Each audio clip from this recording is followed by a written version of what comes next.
Você já se inscreveu no canal Espiritismo Cast? Não esqueça de ativar o sininho e todas as notificações.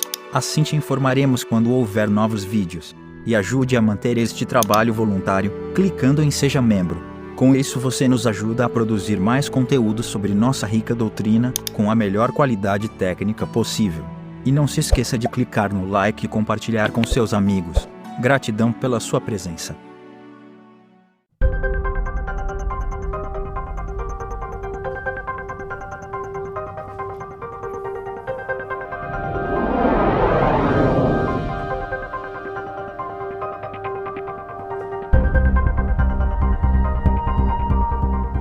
Olá, meus amigos, minhas amigas, como vocês estão? Sejam bem-vindos a mais um estudo do livro Perispírito do professor Zalmiro Zimmermann. No último estudo, que foi bem grandão, nós começamos a ver o capítulo chamado Provas da Existência do Perispírito.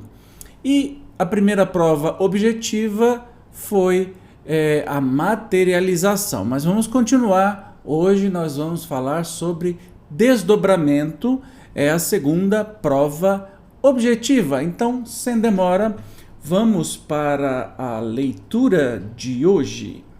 Os desdobramentos, também conhecidos como desprendimentos espirituais, registrados em todas as épocas da humanidade, constituem, também, notável meio de prova da realidade perispiritual e, embora possam, genericamente, inserir-se no quadro das materializações, impõe-se, por algumas de suas singularidades, sejam devidamente destacados, especialmente estudados a partir da segunda metade do século passado. 16 surgem em nossos tempos como fenômenos naturais, verificáveis com pessoas detentoras de sensibilidade específica, variando de tipo e de grau, de acordo com os indivíduos, os métodos e as condições. Olha que interessante, o desdobramento é um tipo, sim, de materialização, mas tem algumas singularidades, Então, desdobramento acontece desde sempre com testemunhos independentes do Espiritismo. Olha só uma nota de rodapé aqui, ó.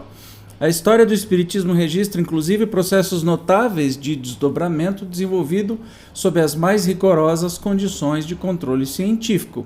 O caso, por exemplo, das experiências do Sir William Crookes com a médium Anne Eva Fay. Colocada em uma cabine, à vista de todos os presentes, desdobrava-se, materializando-se no canto oposto da sala, chegando mesmo a mostrar o mesmo vestido, joias, etc. Ao redor da cabine passava uma corrente galvânica e sua mais leve interrupção indicaria que a médium havia se movido do local, fato que, entretanto, jamais aconteceu. Desdobramento também foi experimental e foi comprovado experimentalmente. Mas vamos continuar a leitura aqui do nosso rico conteúdo. Anote-se, a propósito, que embora os autores em geral tenham empregado os termos desdobramento e desprendimento para designar o mesmo fenômeno, parece ser possível estabelecer uma certa diferença. O desprendimento, ato de soltar-se, é fenômeno básico, aliás, em todos os processos mediúnicos, desde a incorporação até a vidência ou a audiência, visto que esses só se viabilizam graças a uma certa capacidade que tem o perispírito de desamarrar-se das teias físicas, tornando-se, por isso, mais sensível e apto a registrar a presença do espírito comunicante. Então vamos começar. Desdobramento e desprendimento são coisas distintas. Desprendimento todos nós temos, especialmente durante o sono, tem o desprendimento do nosso corpo espiritual, Trata-se, ademais, de fenômeno comum e conhecido, que em maior ou menor grau insere-se no álbum de experiências de toda pessoa. Allan Kardec, no Livro dos Espíritos, no capítulo que dedica à emancipação da alma, destaca ensino dos espíritos instrutores a respeito, mostrando que sempre se afrouxam os laços físicos, o espírito procura desprender-se do corpo. O espírito recobra sua liberdade quando os sentidos se entorpecem. Ele aproveita para se emancipar todos os instantes de descanso que o corpo lhe oferece. Desde que haja prostração das forças vitais, o espírito se desprende, e quanto mais fraco estiver o corpo, mais livre estará o espírito. Em seguida, anota: E é assim que o cochilar ou um simples entorpecimento dos sentidos apresenta muitas vezes as mesmas imagens dos sonhos. É o desprendimento que ocorre no estado de semiconsciência. Semiconsciência é aquela fase assim do pré-sono, que a gente tá na cama assim, dorme, não dorme, tá meio doidão, a gente já começa o desprendimento. A respeito desse tema, é oportuno considerar que, embora, na história da psicologia, inúmeros esquemas classificatórios das dimensões da consciência tenham sido propostos pelos pesquisadores da mente, maiormente a partir de Freud. À luz do espiritismo, a realidade consciencial cresce em riqueza, ensejando formulações que são mais abrangentes. 18 Nessa direção, é possível admitir-se os seguintes níveis da consciência total, patrimônio resultante da evolução milenar do ser humano. Então vamos lá, os níveis de consciência. O subconsciente profundo, repositório das experiências vividas no curso das reencarnações. O subconsciente, armazém das vivências correspondentes à vida atual. O semiconsciente, que é um estado intermediário, faixa de registro de imagens, à margem da consciência desperta, inclusive as que se produzem nos instantes iniciais do desprendimento ou no semidesprendimento. O consciente, consciência de relação, consciência desperta ou vígil, complexo instrumento da cognição. E o superconsciente, consciência criadora, a expressar as potencialidades psíquicas superiores do ser humano. O subconsciente profundo tem sido historicamente designado como inconsciente, ainda que se saiba que, em verdade, mesmo significando a sedimentação de nosso pretérito, nunca deixa de refletir-se nos atos presentes, por determinação, aliás, do próprio dinamismo que rege a integridade psíquica. Daí, as discussões em torno da possível impropriedade desse termo, entronizado pelo pai da psicanálise. Muito bem. Esses são fatos descritórios, não tem nada que se explicar, vamos continuar. O desdobramento, fazer-se em dois, propriamente, implicaria um desenvolvimento do processo de desprendimento, inerente, como visto, a todo fenômeno mediúnico, com uma emancipação maior do espírito em relação à organização física, propiciada por condições perispiríticas especiais, ensejando o surgimento de uma outra forma corporal, semelhante à do seu corpo físico, duplicação corpórea, a ocupar, ou aparentando ocupar também, um lugar diferente daquele em que está o corpo. Bilocação. Verifica-se, assim, que nem todo desprendimento, conforme o conceito exposto, significaria desdobramento, duplicação corpórea e bilocação, inclusive, ao que parece, aquele que acontece nos processos sonambúlicos, mediúnicos ou não, tão bem estudados por KRDSC. KRDSC é o Kardec, o Livro dos Espíritos 455 e Livro dos Médiuns, item 172. Então, começamos a entender aí o desprendimento e desdobramento. O desprendimento é aquilo que a gente faz todo dia, que o nosso espírito, nosso corpo espiritual, se desprende do nosso corpo físico, até, como dito aí, num cochilo pode haver esse desprendimento. Agora, o desdobramento, também chamado de duplicação corpórea ou bilocação, é que o corpo há de ser formado em outro lugar. Então você tem o corpo em outros lugares. Não é só um desprendimento, e sim um fenômeno físico. Mas se nem todo desprendimento resultaria em duplicação corpórea propriamente, seria metodologicamente útil aceitá-lo como a fase inicial e natural do processo de desdobramento como aventado, ainda que seguidamente a transição entre os momentos de desprendimento e de desdobramento ocorram tão rapidamente, quase instantaneamente, que se torna imperceptível qualquer alteração ou diferença. Autores há que admitem constituir-se o desdobramento uma espécie de projeção do espírito. Tal hipótese, respeitável, poderia, até, ser aplicada aos casos em que, por exemplo, o desdobramento do perispírito desprendido ocorre junto ao próprio corpo da pessoa, sem que ésta chegue a ter consciência do fenômeno. Embora suscetível de ser fotografado, em se tratando, todavia, de casos mais complexos, como certos tipos de fenômenos conscientes e tangíveis, a simples projeção não se apresenta como proposta explicativa suficientemente abrangente. Muito bem, continuemos. As numerosas pesquisas noticiadas pela literatura espírita e, também, pela respeitável obra metapsíquica, parapsicológica e psicobiofísica, permitem a construção de um esquema classificatório que abranja as manifestações conhecidas. Assim, os desdobramentos podem surgir como fenômenos espontâneos ou induzidos. Os espontâneos, que apresentam características mediúnicas ou não mediúnicas, são conscientes ou inconscientes e suscetíveis de se apresentar visíveis ou não visíveis. Os desdobramentos induzidos podem ser provocados emergeneticamente ou hipnoticamente, apresentando características mediúnicas, propriamente, ou não mediúnicas, com a participa-se cedilha maiúsculo O consciente, ou não, do sujeito, tornando-se, também, visíveis ou não. Hoje o Zezinho tá entalado, tá difícil de ler, mas vamos embora. Então, desdobramento, né? A gente já sabe o que é desprendimento, desdobramento. Ele pode ser espontâneo, acontecer sem que a pessoa queira, ou induzido. Pode ser mediúnico ou não mediúnico, ou seja, com a participação de espírito ou somente o próprio médium. Pode ser consciente ou pode ser inconsciente. Pode ser visível e pode ser invisível. Aqui está uma ilustração só para mostrar, exemplificar o que seria o desdobramento. Um segundo corpo é formado, pode até acontecer dentro do quarto da pessoa. Vamos dar uma olhada nessa tabela aqui, olha só. Então, ele pode ser espontâneo ou pode ser induzido, né? Se espontâneo, pode ter intervenção de espírito ou não, pode ser consciente ou não, pode ser visível ou não e tangível ou não, ou seja, a gente pode tocar ou não. Se for induzido, pode ser induzido magneticamente ou hipnoticamente. Pode ser também mediúnico ou não mediúnico, consciente ou inconsciente, visível ou não visível, tangível ou não tangível.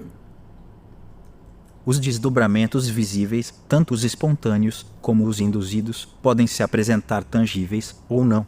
O desdobramento espontâneo ocorre com pessoas que, por suas particulares condições perispirituais, mostram-se normalmente sensíveis a esse delicado tipo de fenômeno, e a história registra inúmeros exemplos. Desde Emmanuel Swedenborg e Andrew Jackson Davis, até os nossos Eurípides Barçanufo, Francisco Cândido Xavier, Ivana Pereira, entre outros. Pode ocorrer, tanto em estado de vigília, como em estado de transe natural, ou durante o sono regular fisiológico, em que, aliás, o fenômeno acontece com mais frequência, ainda que raramente. Casos também têm sido observados em situações de anormalidade ou crises fisiológicas e psicológicas. O desdobramento espontâneo pode mostrar um caráter mediúnico ou não.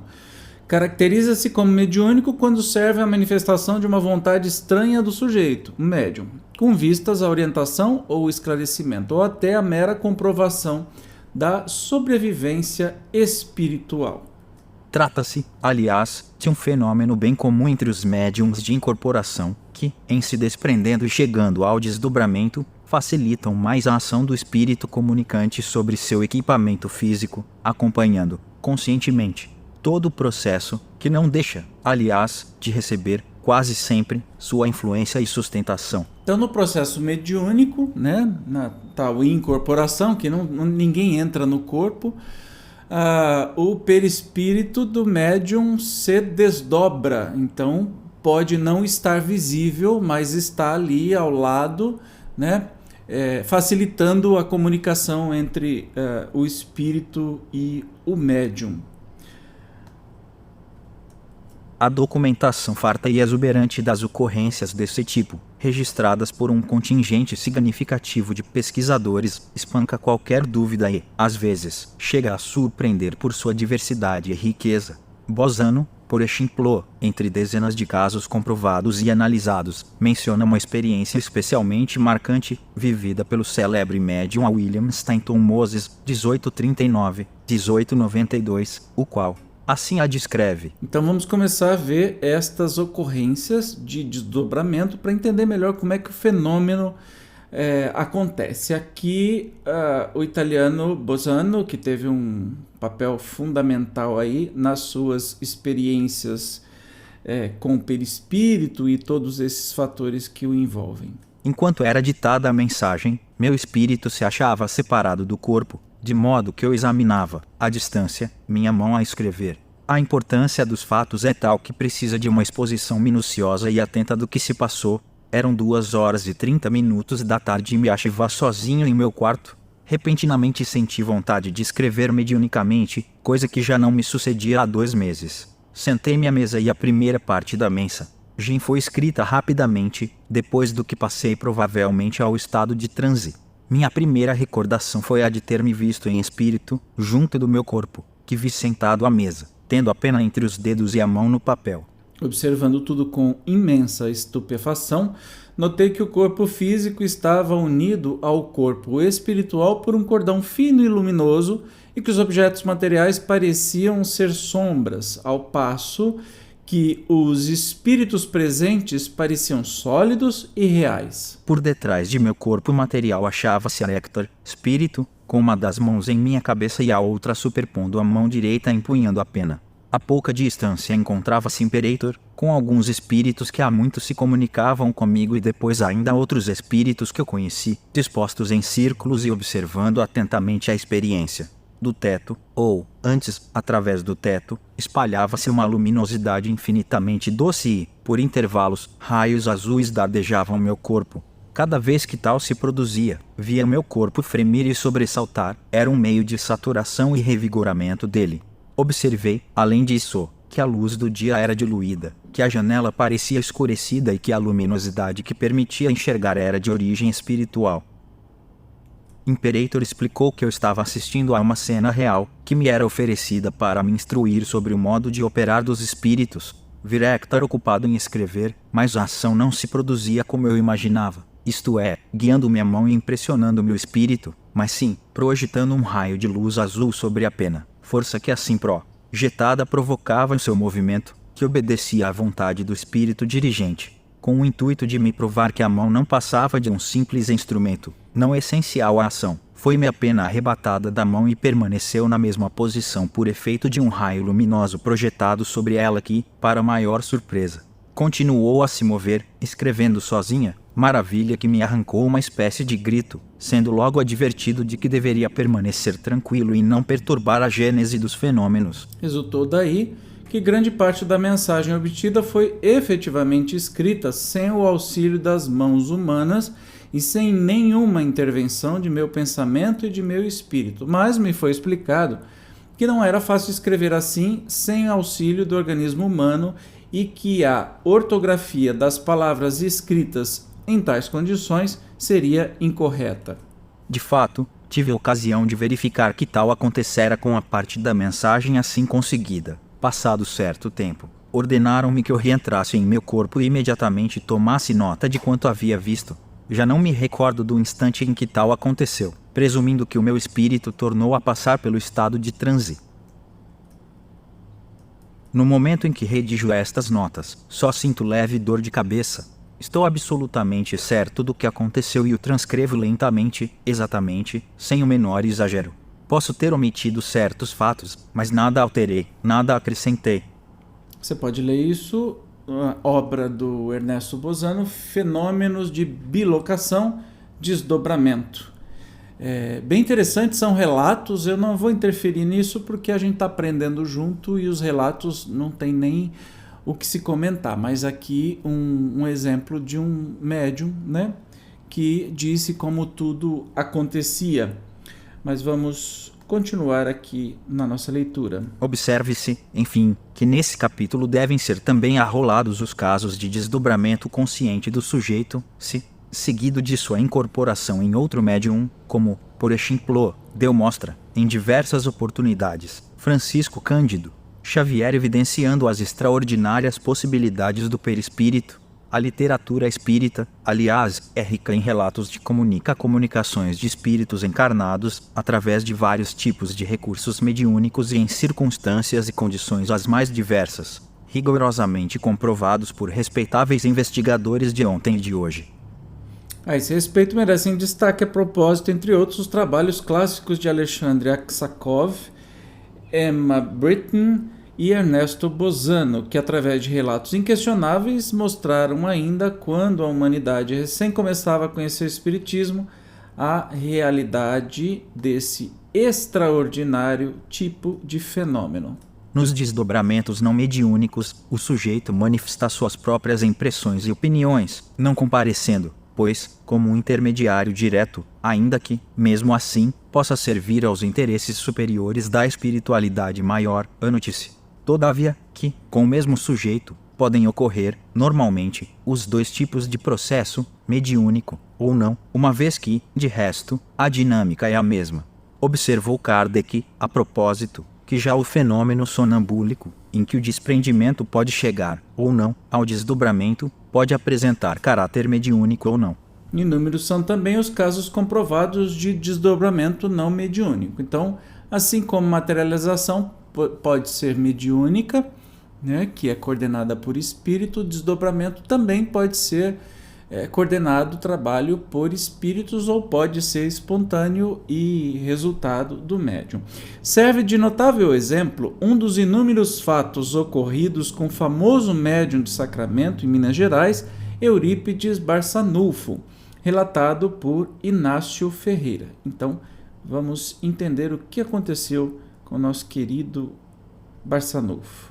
Eurípides achava-se em plena função da cátedra dos 59 anos, no seu colégio Allan Kardec. Caiu em transe por alguns minutos, branco, cadavérico, provocando inquietação aos seus alunos, que não sabiam o que fazer. Aos poucos foi readquirindo a cor e voltando a si, ante a alegria e a satisfação de todos, e afirmou: tomem nota. Vi, no Salão Nobre de Versailles, Tratado de Paz. Deu, em seguida, os nomes dos que o assinaram e a hora exata. Época em que não havia rádio, todos, entre crenças e descrenças, ficaram anitos pela chegada dos jornais, o que se deu dias depois, trazendo a confirmação de tudo, para regozijo daqueles que nele confiavam e maior desespero dos que o consideravam como louco e visionário. Ferreira, Inácio. Olha que doido isso, gente. Então, isso nem eu sabia, né? Pelo menos eu não lembrava de quando eu li. Então, Eurípides Barçanufo, ele estava dando aula para a turma do 5º ano, quando caiu no chão, ficou em transe, branco, cadavérico, né? E os alunos ficaram todos aflitos. E quando ele acordou, ele falou: tomem nota, eu vi no Salão de Versailles, o Tratado de Paz que estava acontecendo, né? Lá pelas idas de 1900. E tempos depois saiu no jornal exatamente o que ele estava vendo. Então ele se desdobrou, ele esteve lá, né, pessoalmente. Tanto o desdobramento mediúnico como não mediúnico, conforme já visto, podem apresentar-se como processos conscientes ou não conscientes. Deixa eu só fazer umas observações. Tem alguns santos da Igreja Católica tiveram esse fenômeno de desdobramento, tá? Santo Antônio de Pádua, se eu não me engano, ele estava ao mesmo tempo, eu posso misturar tudo, mas acho que ele estava em Pádua fazendo uma missa e ao mesmo tempo ele estava na Espanha num julgamento do pai dele, e ele defendeu o pai dele e o pai dele foi absolvido. Ou seja, em ambos os lugares haviam testemunhas, né? Então houve a presença daquela pessoa nos dois lugares ao mesmo tempo, que é maluco de se entender, mas é real. Outros considerados santos pela igreja também tiveram, né? Desdobramentos conscientes ou inconscientes. Então, o mediúnico ou não mediúnico pode ter os dois. No desdobramento consciente, a pessoa não só participa do todo o processo conscientemente, como guarda a lembrança nítida das experiências vividas. Nesse tipo de ocorrência, porque se expandem significativamente as possibilidades perispiríticas, fenômenos incomuns, naturais, porém, poderão ser registrados, especialmente com relação à percepção visual, que então se torna particularmente aguda. A gente teve o resultado, o ditado aí, o caso do Eurípides Barçanufo. Ele lembrava, né? Então ele estava consciente. Assim, em estado de desdobramento e, muitas vezes, já de desprendimento, pode o sujeito, seguidamente, não só perceber, com clareza, a aura da pessoa, como ver à distância ou através das paredes. e casos notáveis há, em que, inclusive à distância, também vê o interior do seu próprio corpo, com os feixes nervosos a vibrarem como um formigamento luminoso, como anota Beuzenu, designando tal fenômeno como autoscopia interna. Olha que lindo, dá para ver até dentro do corpo, incrível. O desdobramento não consciente pode ocorrer tanto durante o sono, como em estado de vigília. No primeiro caso, podem restar algumas lembranças confusas, apresentando-se como meras imagens oníricas.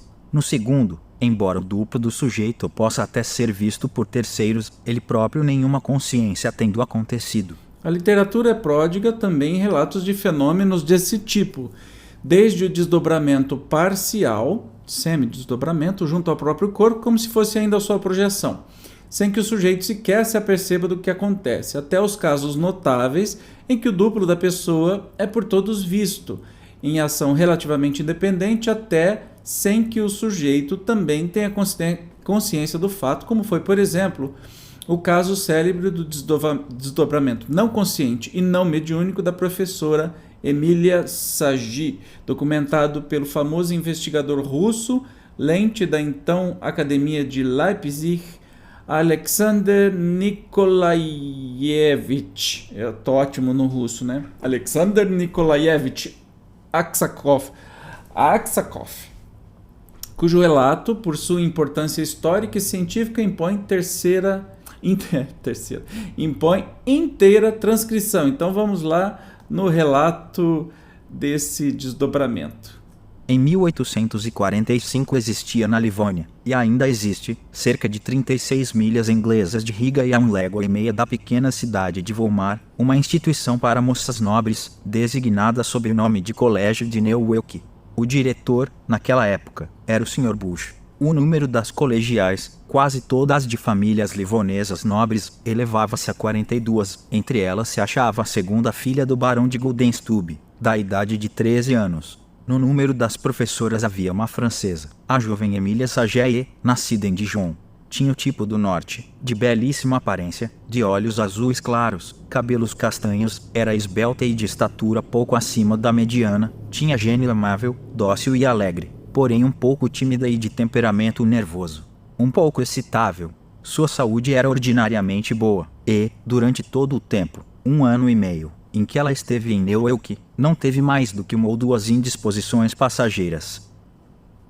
Era inteligente e de esmerada educação, e os diretores mostraram-se completamente satisfeitos com o seu ensino e com as suas aptidões durante todo o tempo de sua permanência. Ela estava com a idade de 32 anos. Poucas semanas depois de sua entrada na casa, singulares boatos começaram a correr a seu respeito entre as alunas. Quando uma dizia tê-la visto em tal parte do estabelecimento, frequentemente outra assegurava tê-la encontrado em outra parte, na mesma ocasião, dizendo: "Isso não é possível, pois acabo de passar por ela na escada", ou antes, garantia tê-la visto em algum corredor afastado. Acreditou-se a princípio em algum equívoco. Mas como o fato não cessava de reproduzir-se, as meninas começaram a julgar a coisa muito estranha e finalmente falaram nele às outras professoras. Os professores, postos ao corrente, declararam, por ignorância ou intencionalmente, que tudo isso não tinha senso algum e que não havia motivo para dar-lhe qualquer importância.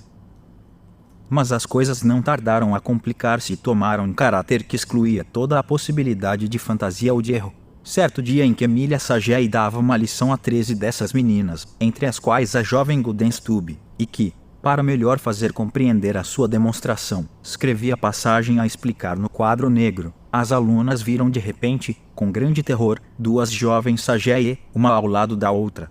Elas se assemelhavam exatamente e faziam os mesmos gestos. Somente a pessoa verdadeira tinha um pedaço de giz na mão e escrevia efetivamente, ao passo que seu duplo não o tinha e contentava-se em imitar os movimentos que ela fazia para escrever.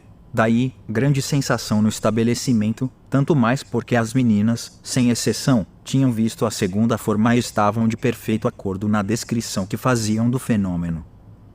Pouco depois, uma das alunas, a menina Antonieta de Orangel, obteve permissão de ir, com algumas colegas, a uma festa local da vizinhança. Estava ocupada em terminar a sua toilette, e a jovem Sagi, com a bonomia e obsequiosidade habituais, tinha ido ajudá-la e abotoava seu vestido por trás. Ao voltar-se casualmente, a menina viu no espelho duas Emília Sagé que se ocupavam consigo. Ficou tão aterrada com essa brusca aparição que perdeu os sentidos.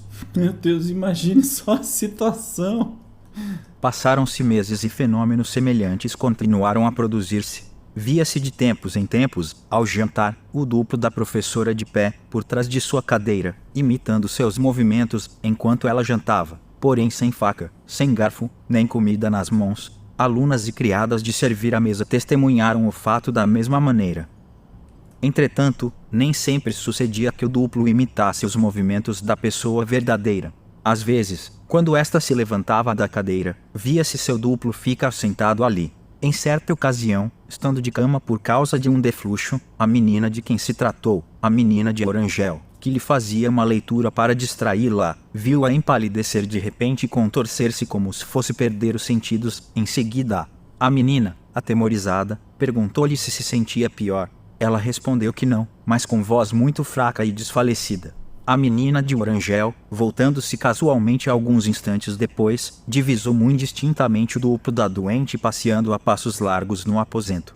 Dessa vez a menina tinha tido bastante domínio sobre si mesma para conservar-se calma e não fazer a mínima observação à doente, mas, pouco depois, desceu a escada, muito pálida, e contou o fato de que tinha sido testemunha.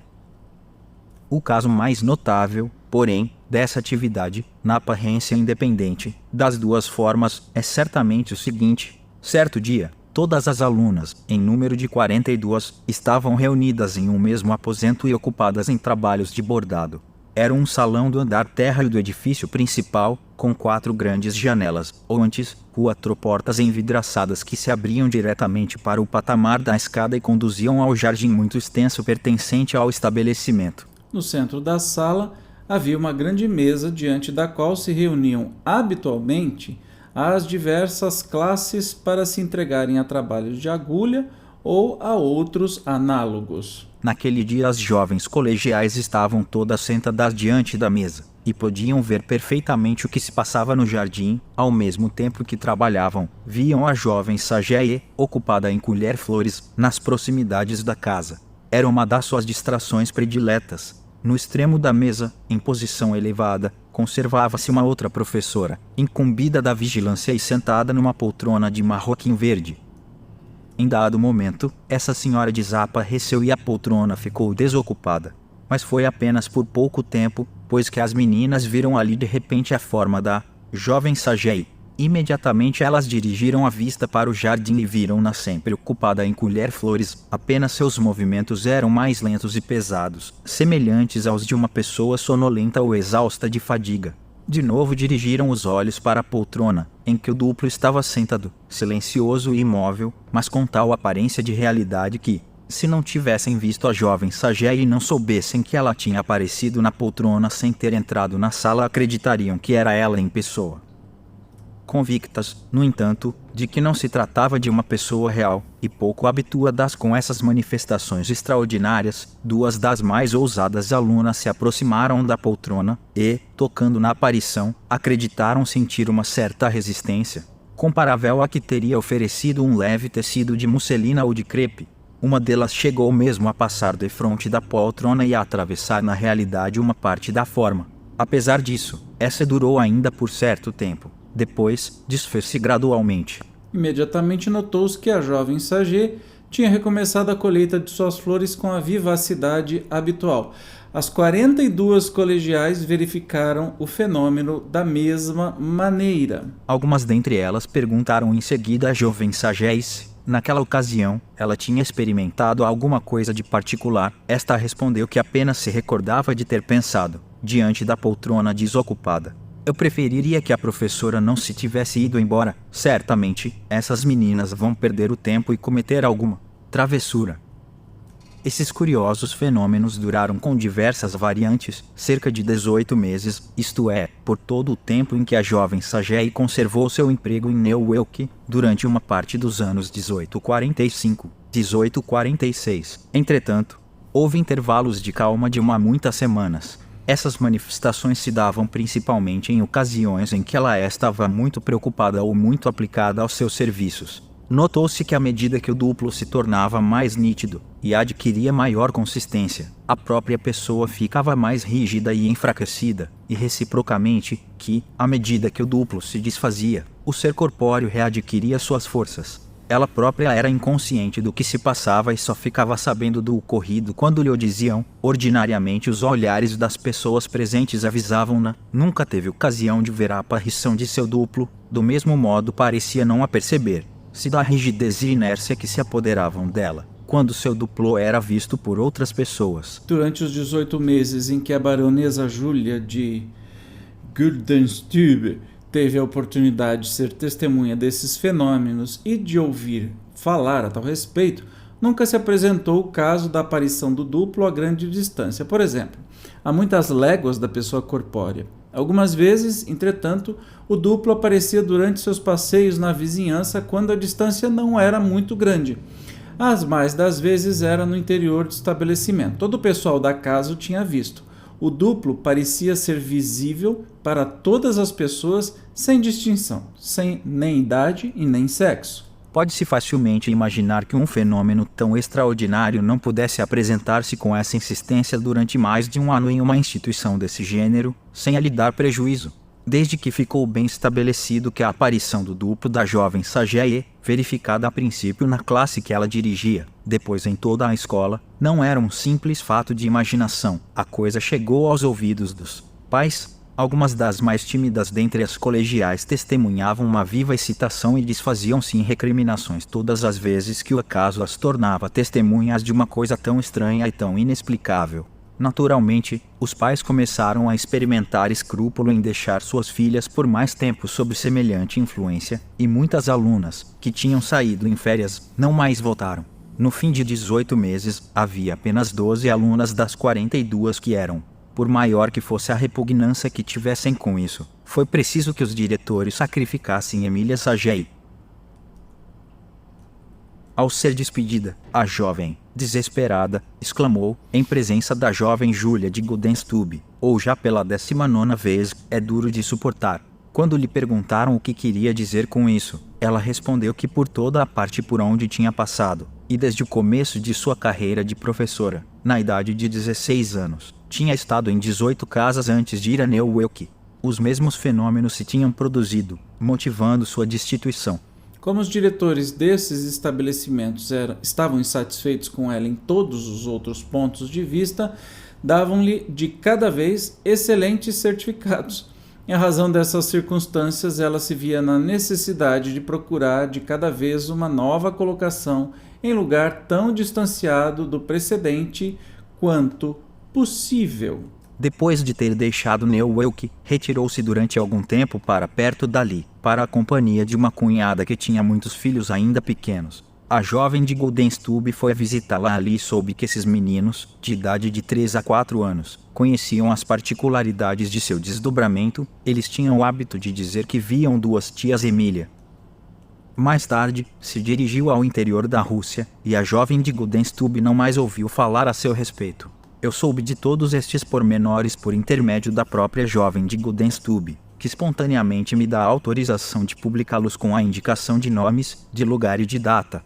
Ela se conservou no pensionato de Neuwelk durante todo o tempo em que a jovem Sagiae lecionou ali. Por conseguinte, ninguém teria podido dar um relatório tão exato dos fatos, com todos os pormenores. No caso que precede, devemos excluir toda a possibilidade de ilusão ou de alucinação. Parece-nos difícil admitir que as numerosas alunas, professores, professoras e diretores de 19 estabelecimentos tenham experimentado por sua vez, a respeito da mesma pessoa, a mesma influência alucinatória. Notemos, além disso, que no dizer das alunas que tive a ousadia de tocar no duplo de Emília Sagiae, se apresentava uma certa consistência. Então esse está no livro Animismo e Espiritismo de Alexandre Aksakov. Muito doido, né? E aí você percebe que não tem nada a ver com o espiritismo em si ou com mistificação, né? É um caso longo, mas de uma professora que foi expulsa de um monte de lugar porque os alunos viam duas professoras o tempo todo, simultaneamente, em outros lugares. E isso era um fenômeno muito comum de acontecer. Entende como isso é uma prova objetiva da existência do perispírito, né? Muito mais do que qualquer outra coisa que a gente poderia questionar. Aqui tem uma imagem de desdobramento, uma fotografia transcendental do Dr. Sigurd Thayer, presidente da Sociedade Metapsíquica Dinamarquesa, desdobrado. Olha que interessante. E aí você percebe que tem aqui ó, o rosto dele e o outro rosto aqui desdobrado, e você percebe que é a influência do ectoplasma que a gente vem estudando durante aqui os nossos estudos do perispírito, né? Muito legal, mas vamos continuar aqui, que esse tema do desdobramento é uma das coisas mais legais e até desmistificadas, né? Não está atrelado ao espiritismo e sim aos fenômenos comuns que existem na humanidade. Vamos continuar estudando. Vamos lá. Os desdobramentos podem ser visíveis aos olhos físicos ou não visíveis, embora, além de serem percebidos pelos videntes, compareçam passíveis de registro por meio da fotografia transcendente. Evidentemente, a visibilidade diz com os recursos ectoplásmicos disponíveis e com as próprias condições perispírite. Sujeito. O caso de Emília Sagei, a propósito, retratando um fenômeno de desdobramento não consciente, mostra, entre muitos outros, como pode parecer bem visível. E um denso cadastro de ocorrências registradas indica que também o desdobramento consciente é suscetível de se apresentar facilmente visível. A respeito, é muito ilustrativo e, ali por valioso documento, um outro episódio, entre inúmeros outros, vivido por Eurípides Barçanufo. Mais um episódio do Eurípides, vamos lá. Residia em Uberaba, na rua Bernardo Guimarães, tenente Afonso Modesto de Almeida, pai de 5 filhos, espírita e grande amigo de Eurípides. Em princípios de 1918, adoeceu um dos seus filhos, com 2 anos de idade, mais ou menos. Chamados 2 médicos, constatou-se caso gravíssimo de pneumonia, com prognósticos sômbrios. Sobressaltado, o pai do enfermo seguiu na manhã do dia imediato para Sacramento, à procura de recursos junto a Eurípides. À noite, um membro da família velava a peio doente, quando surge inesperadamente no quarto, Eurípides, materializado e, ao seu lado, grande luminosidade. Temerosa, a pessoa que ali se achava acalmou-se, todavia, ante a personagem tão conhecida e dela ouviu: "Minha amiga, o caso é bastante grave. Diz Menezes que se trata de broncopneumonia. Vire a criança de bruços. Aplique, aqui, uma cataplasma de farinha de mandioca. Pulmão esquerdo está muito congestionado. Dê-lhe água fluida e espere pelos medicamentos que virão. Ore e tenha fé, a criança será salva." Olhou para um canto e sorriu, sorriso que provocou a atenção e curiosidade da pessoa que recebia suas instruções e, lentamente, desapareceu.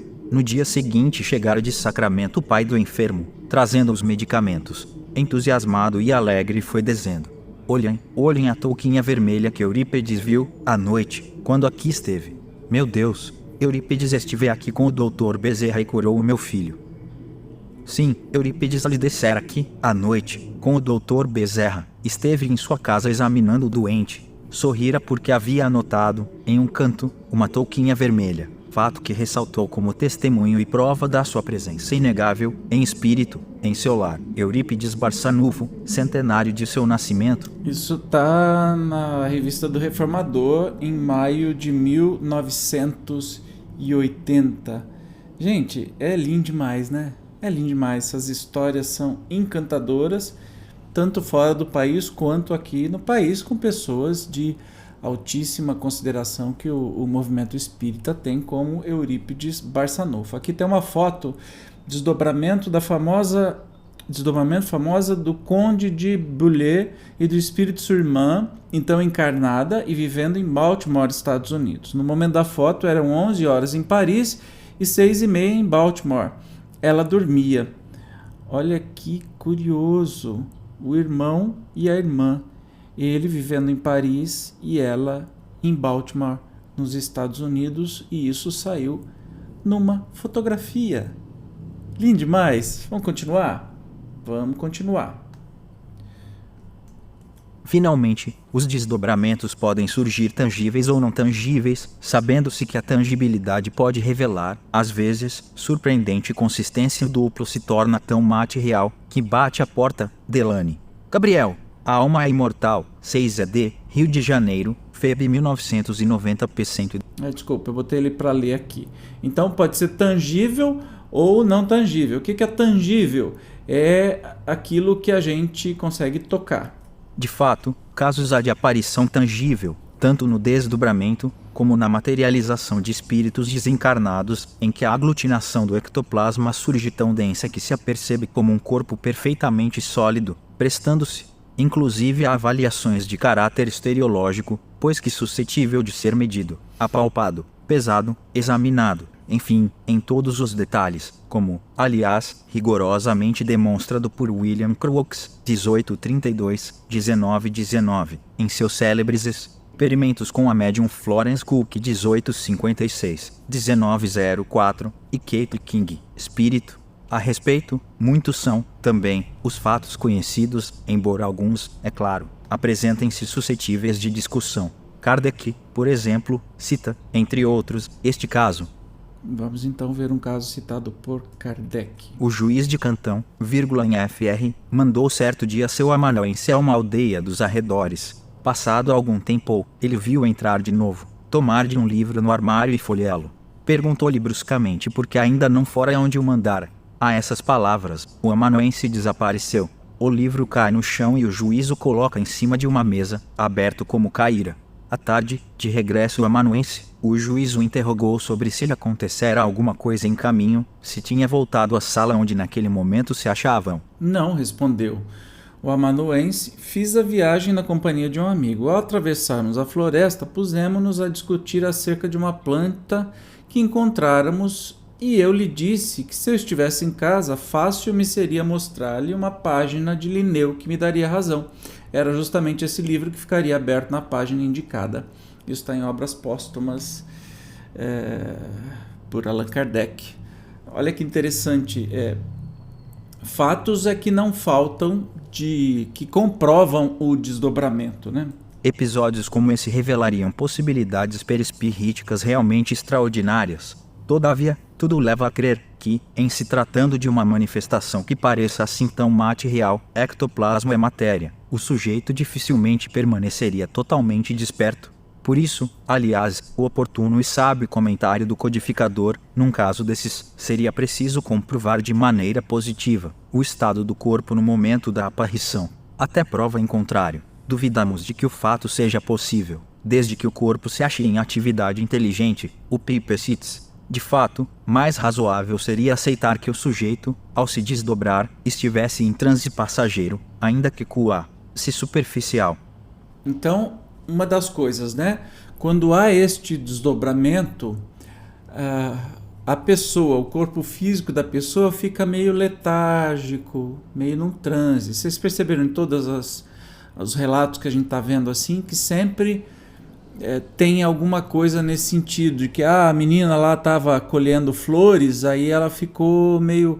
Aí ela apareceu dentro da sala de aula, enquanto isso os alunos olharam para ela colhendo flores, ela estava lerda colhendo flores. E aí quando desapareceu dentro da sala de aula, ela voltou ao seu estado normal. Isso que Kardec diz para a gente, quer dizer, constata, né, das observações. Cumpre ressaltar, aqui, a propósito desse tipo de fenômeno, que embora, em tese, tanto os desdobramentos, como as materializações de espíritos, possam surgir luminosas e tangíveis simultaneamente, as pesquisas têm mostrado que dificilmente as aparições ou corporificações plenamente luminosas apresentar-se-ão também tangíveis, pois implicariam processos de aglutinação, outro, provavelmente, de uma espécie de queima de ectoplasma que demandariam, de parte dos espíritos operadores, esforços adicionais, tão complexos quanto dispensáveis. Daí, a verificação de que é mais comum, nos KSOS de aparição tangível, que a luminosidade surja sensivelmente prejudicada, materializações quase ou semi-opacas.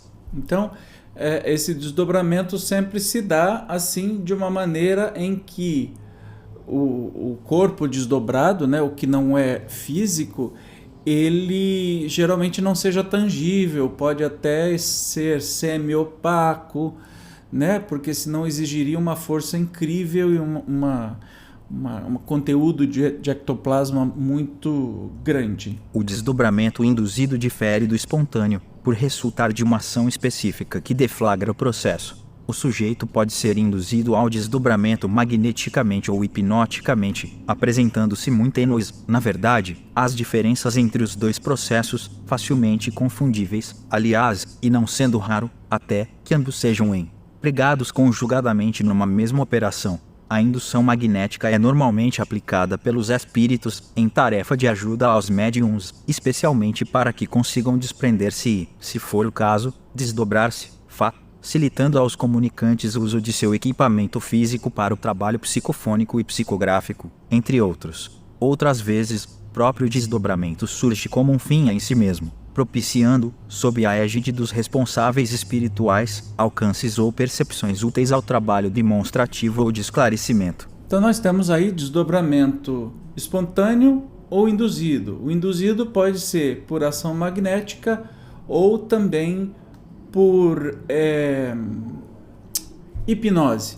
Magnetismo, imposição de mãos, né? O mesmo processo do passe, ou hipnotizar, que é uma outra técnica. Também, os casos de automaterialização mostram, seguidamente, a ação dos espíritos apoiadores, magnetizando o médium para que se desdobre e se torne visível, sem prejuízo da liberação do ectoplasma necessário a outras materializações. A indução hipnótica, abrangendo a auto-hipnose, que, aliás, a rigor, encontra-se subjacente em todo o processo hipnótico, opera-se por técnicas muito conhecidas. Seguidores das doutrinas, religiões ou seitas orientais, desde a antiguidade e ainda hoje, têm adotado, como se sabe, o método de auto-hipnose, confortado, muitas vezes por longos jejuns e meditações em direção ao desprendimento e desdobramento. De outro lado, a história das investigações psíquicas está repleta de experimentações comandadas por homens de ciência que, operando por meio da hipnose, têm conseguido, entre outros fenômenos, o desprendimento e, às vezes, próprio desdobramento, duplicação, de pessoas sensíveis a esse tipo de processo. A respeito desses fenômenos, como já anotado, não deve ler desconsiderado o fato de que é comum o processo hipnótico ser influenciado pela ação magnética de espíritos que, com vistas aos objetivos pretendidos, busquem resultados mais satisfatórios. O desdobramento induzido, tal como o espontâneo, pode, também, apresentar-se como mediúnico, ou não mediúnico, conforme sirva a intermediação espiritual, ou não, devendo-se ressaltar que, no primeiro caso, normalmente faz-se presente, também, a ajuda magnética dos espíritos, com vistas ao melhor aproveitamento da operação. No desdobramento mediúnico, o médium, se for o caso, poderá guardar plena lembrança das experiências vividas nesse estado, desdobramento consciente, o que já não é comum.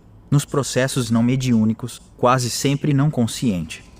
Observe-se, todavia, a respeito que há casos de autoindução em que o processo é inteiramente comandado pelo próprio sujeito, como, por exemplo, acontece entre os que se dedicam a certas práticas orientais, nas quais a auto-hipnose comparece apenas como um momento disparador de um processo mais complexo. Nessas circunstâncias, o desdobramento induzido de caráter mediúnico ou não, ou seja, servindo a intermediação ou não de outras vontades, não deixará de ser consciente, podendo, aliás, alcançar níveis superiores de percepção. Como ocorre com o desdobramento espontâneo, o induzido pode, também, ainda que raramente, apresentar-se fisicamente visível.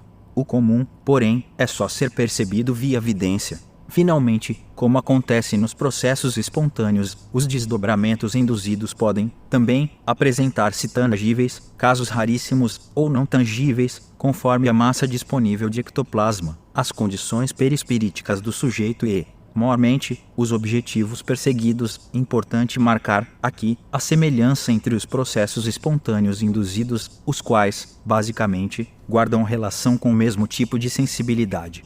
Com efeito, os sujeitos suscetíveis ao desdobramento espontâneo também o são quanto ao induzido, e os que se desdobram por efeito de meios indutivos podem facilmente chegar a condições que lhe facultem o desprendimento e a duplicação espontaneamente. fenômeno de duplicação corpórea, que em muitas linhas encontra-se com o da materialização, fornece como esse demonstração inequívoca da existência do perispírito. Espontâneo ou não, tangível ou não, o duplo fluídico toma obrigatoriamente a forma do corpo físico, porque no desdobramento o molde sustentador é sempre o corpo perispiritual. Como você viu, não tem muita coisa a ser explicada, mas teve muito exemplo mostrado, né? Muitos relatos e tantos outros. Se você fizer uma pesquisa rápida na internet, você vai perceber que tem muita coisa historicamente registrada por grandes pesquisadores, né? Lembrando que tudo isso, esse estudo que a gente está fazendo, é um estudo sério. Ainda há pouquinho tempo eu peguei como que se diz? Uma comunicação, um recado, né? Que fizeram no vídeo do ectoplasma, né?